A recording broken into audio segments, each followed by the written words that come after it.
안녕하세요, 이서블입니다. 네이버가 조용히 기사를 냈어요. 배송을 완료하고 나서 그 다음날 90% 정산을 완료하겠다.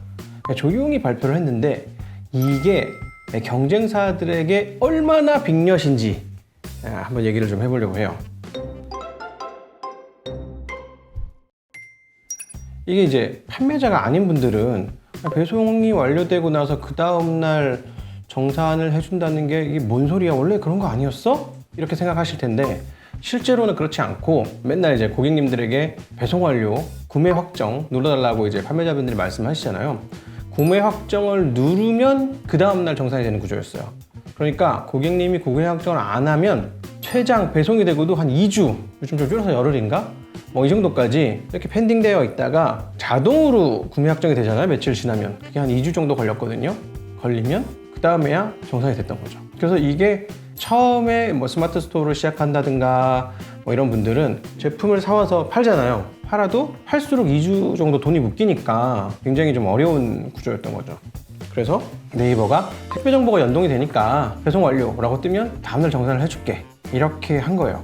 이게 얼마나 더 큰일이냐면 90년대 후반? 그러니까 이게 한 20년 된 구습이에요. 한 20년 동안 다 그냥 이렇게 해왔어요. 옥션이건 G마켓이건, 옥션, G마켓, 이베이, 그다음 뭐 11번가, 심지어 쿠팡, 뭐 티몬, 위메프, 그냥 다 이렇게 해갖고 왔어요. 심지어 뭐 소셜사들은 더 오래 걸려. 뭐 70%는 2주 있다가 해주고 혹시 반품이 일어날지 모르니까 뭐 나머지 잔금은 뭐 최장 90일 이후에 해주겠다. 뭐 이렇게 하는 T모사도 있었고, 요즘은 바뀌었는지 모르겠네요. 뭐 그럴 때도 있었고. 자, 이 내용을 조금 파보면 기본적으로 물건을 팔면은 3.5%의 수수료가 나가요. 그러니까 부가세를 포함하면 3.85%가 되는데 판매자분들이니까 부가세는 빼고 얘기를 하면 3.5%의 수수료를 이제 뭐 네이버나 네이버 파이낸셜이 가져가는 거죠. 뭐 네이버만 그런 게 아니라 다른 데도 다 마찬가지입니다. 뭐 이베이, 11번가 뭐 다 마찬가지인데 네이버가 그 중에 그나마 수수료가 제일 싸서 3.5였던 거예요. 사실 이베이, 11번가 이런 데들은 6, 9 카테고리별로 12, 13. 사실 이건 네이버를 제가 오늘 약간 비판할 수 있지만 이건 비판이라기보다 큰 형이 했네 라는 정도의 굉장히 큰 사건이에요. 그런데 이게 조용한 건 이게 얼마나 큰 사건인지 사실 체감하는 사람들이 잘 없으니까 조용한 거지 엄청나게 큰 사건이에요. 제가 만약에 11번가나 뭐 G마켓, 이베이 좀 팔아야 되잖아요. 내가 가 있는데 카카오는 참여 안 하겠다고 막 이랬고, 이런 입장에서 G마켓, 이메일 입장에서 보면은 완전 빅엿이에요. 거의 뭐 우리 이렇게 팔려고 하는데 이제 그걸로 돈 안 돼! 라고 막 초친 거야. 네이버가 이렇게까지 해야 되나 싶긴 한데 거의 뭐 이베이 매각 시점에서 몰라 니네 엿먹어봐 거의 이런 느낌인데 싸웠나?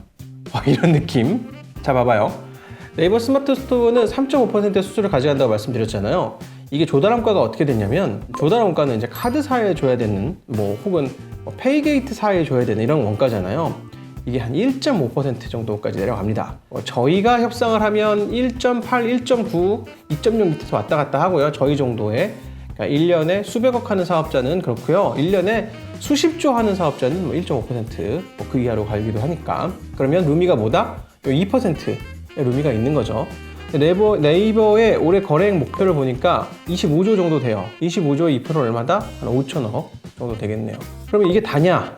어디서 또 수익이 나냐면 아까 말씀드렸잖아요. 원래 물건이 가고 나고 소비자가 결제를 했어.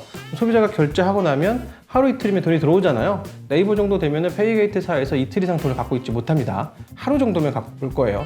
그럼 이제 배송되는 기간 동안 한 2주, 간단히 잡아서 한 열흘, 여기 대충 비고 한 열흘 정도 빈다고 하면 열흘간의 이제 이자 비용이 생기는 거죠. 그거를 그냥 거래액이니까 뭐 열흘이라고 치지 말고 거래액 25조에 대해서 이자 비용이 발생을 한다, 이렇게 보면 되는 거죠. 그러면은 25조를 금리 한 2%로 계산한다고 하면 네이버 입장에서는 수백억 정도 수준의 금리 차익도 발생을 하는 거예요. 근데 네이버가 이거를 필요 없어, 우리 버리고 간다 라고 한 거죠. 어차피 우리가 조달해 오더라도 그냥 정산해줘 버릴게.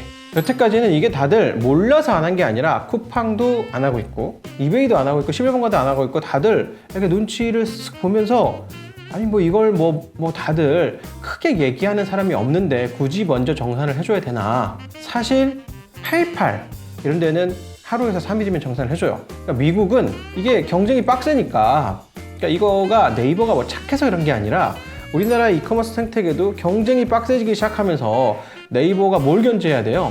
쿠팡을 좀 견제해야 되잖아요. 그래서 야, 쿠팡 니네 잘 팔리는 것 같잖아. 판매자들한테 쿠팡에서 가면 잘 팔리는 것 같지만 거기는 정산해 주는데 한 달씩 걸리는데, 야, 우리는 배송하고 바로 해주니까 우리 한 닷새면은 배송 출발하면 2, 3일이면 가잖아요. 배송 정산해 주니까 야, 우리는 한 닷새면 해줘. 이쪽이 낫지 않겠어? 이렇게 던진 거예요. 일단은 굉장히 이커머스 생태계에서 올바른 방향으로 간 것 같아서 일단은 환영하고요. 그리고 돈 많은 형이 역시 돈 많은 형짓 했다. 이게 돈이 많아야 할 수 있는 거잖아요. 그러니까 돈이 적은, 사실 적자를 많이 내고 있는 쿠팡, 아니면 돈이 적어서 여전히 적자가 들어가고 있는 티켓몬스터 뭐 이런 데 못해요. 11번가 그렇지 않아도 적자니 아니니 왔다 갔다 하고 있는데 이런 수익마저 없으면 바로 또 적자 되거든요. 그럼 네이버는 여기서 이제 우리는 굳히기 한판승을 갈 거다. 이제 뭐 적어도 물류의 경쟁력은 쿠팡이 앞서니까 나머지는 우리가 평정하고 갈게. 나머지가 제일 힘든 데가 그럼 어딜까요?